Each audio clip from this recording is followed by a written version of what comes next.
Hi,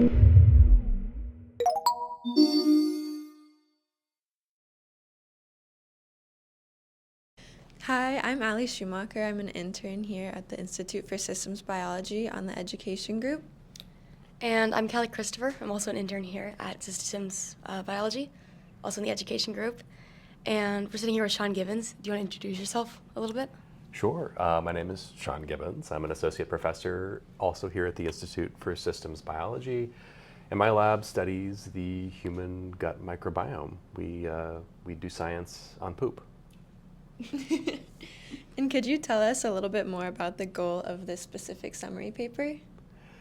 Yeah, so I wrote this. I actually was a reviewer on the original paper, and so they invited me to write this perspective piece on this study that looked at successional recovery in the microbiome following antibiotic treatment. Antibiotics are kind of like a forest fire, burning down a section of a forest. You have kind of weedy species and grasses come in first, and it takes time for that recovery of the kind of trees and the late successional species. And in the gut, it's very much the same. You take antibiotics, you kill a lot of the commensals, and then you get a steady recovery. And the paper goes through which organisms are the first to arrive after the destruction, which ones are second, and then how does that end up in recovery back to the full mature forest of your gut. Gotcha. Very cool. The microbiome, as I understand it, is just bacteria in your gut.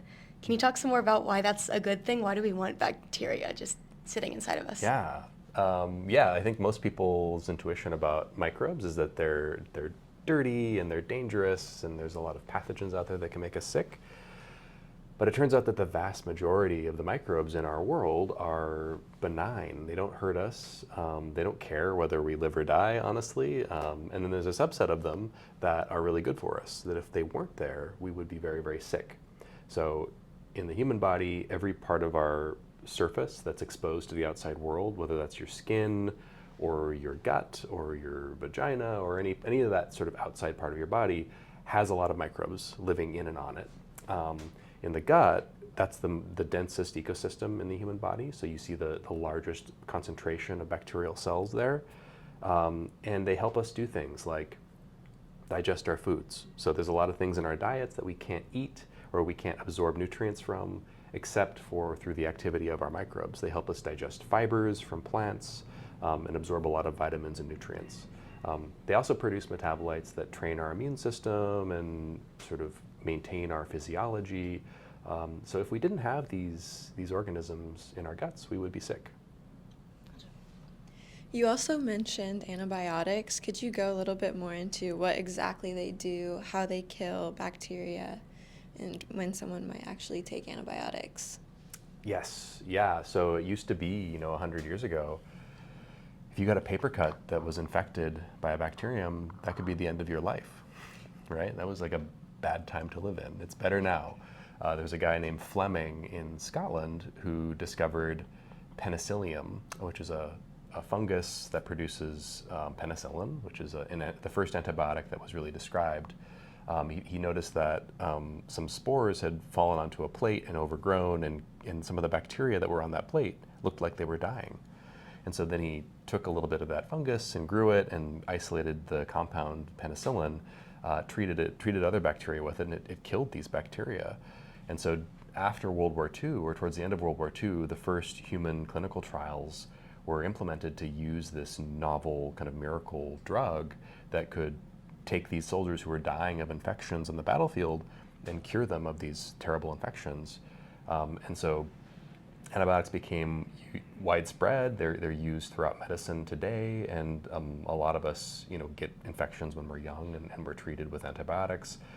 The mechanisms by which they work are varied. So there are bacteriostatic antibiotics that just sort of stop the growth of bacteria, and there are bactericidal antibiotics which actively kill the bacteria. The reason they're bad for bacteria and they don't hurt us is that we're very evolutionarily diverged from bacteria. So some of the things that they do that are necessary for their life and death are not related to our own physiology. So one quick example, penicillin It actually attacks the ability of bacteria to build their cell walls. So bacteria have these peptidoglycan cell wall structures.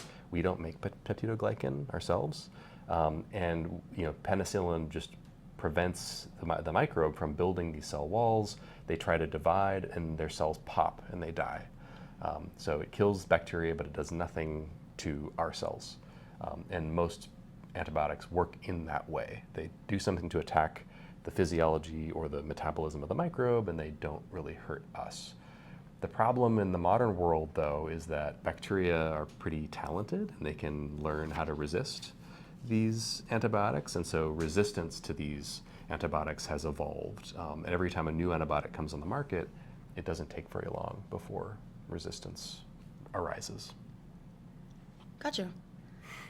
So, if they're not hurting us, but they're killing all the bacteria sort of in our bodies, how does that really affect the bacteria that we want there that's Yes. keeping us healthy and good and not sick?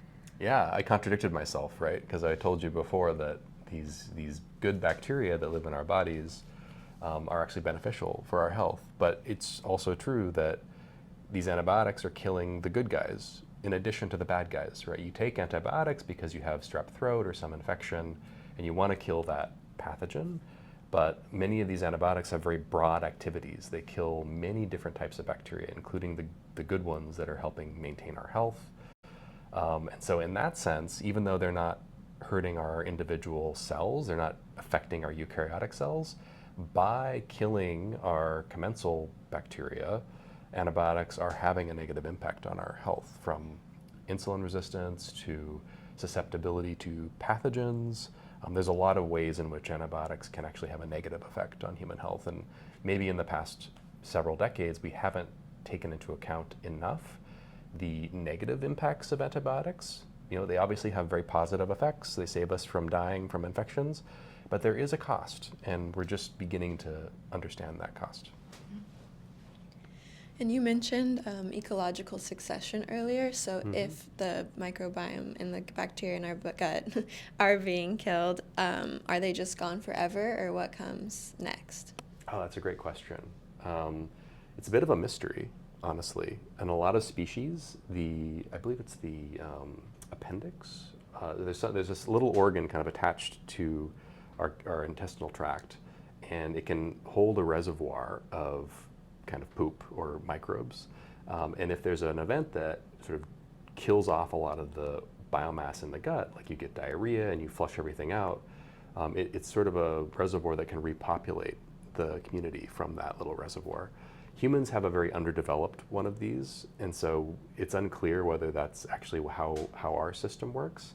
But for whatever reason, usually when you take antibiotics, however those microbes are finding little nooks and crannies to survive, most of them do recover.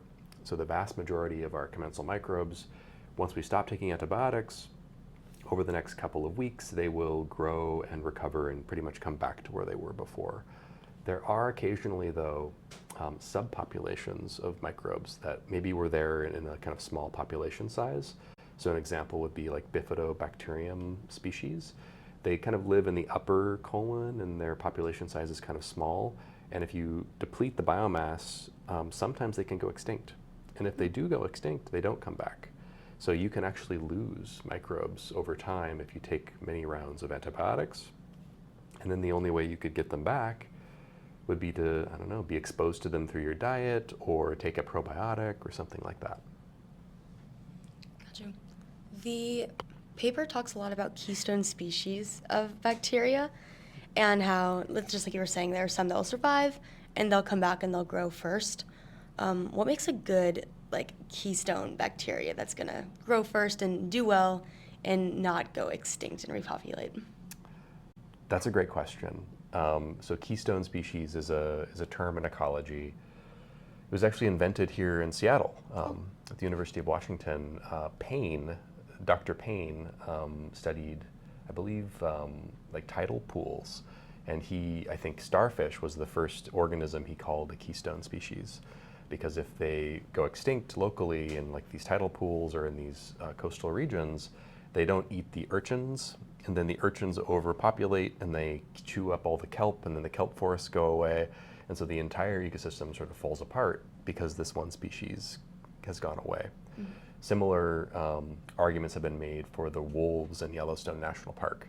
When they took away that top predator, you know, the elk would move further down into the riparian zones, and they would step in the soil around the rivers and increase erosion, which made the trout populations crash. And so all of these effects on the ecosystem were, a lot of the ecosystem was impacted by one species being absent. So people try to apply this thinking to the gut as well. There are certain microbes in the gut that are central to a lot of other organisms and what they're doing. One example that often comes up is an organism called Akkermansia muciniphila. And this is a bug that specializes on living on your mucus layer. So it's able to digest your mucus and chop it up into little pieces that other organisms can then eat. So if it's absent, there's a whole group of organisms that it feeds that also go away. So we have these keystone taxa in our gut. And these are impacted by antibiotics, and part of the succession and recovery of the system is a return of some of these keystone taxa, which then potentiate the growth and return of other taxa that rely upon those keystone species. And would you say it's important to know which of these species in the gut are keystone species? Yes, right? If you, you can't put the cart before the horse. So if there's some metabolic function in the system, like producing lactate or succinate or some small molecule that other organisms need to be able to grow and survive, if you don't first have recovery of that lactate or succinate producer, you then can't get the consumers. So you need to know who comes first and who comes second in order to rebuild that ecosystem. Awesome. Those are all of our questions for you. So great. That's it. That's the paper. Yeah. Thanks. Thanks for having me.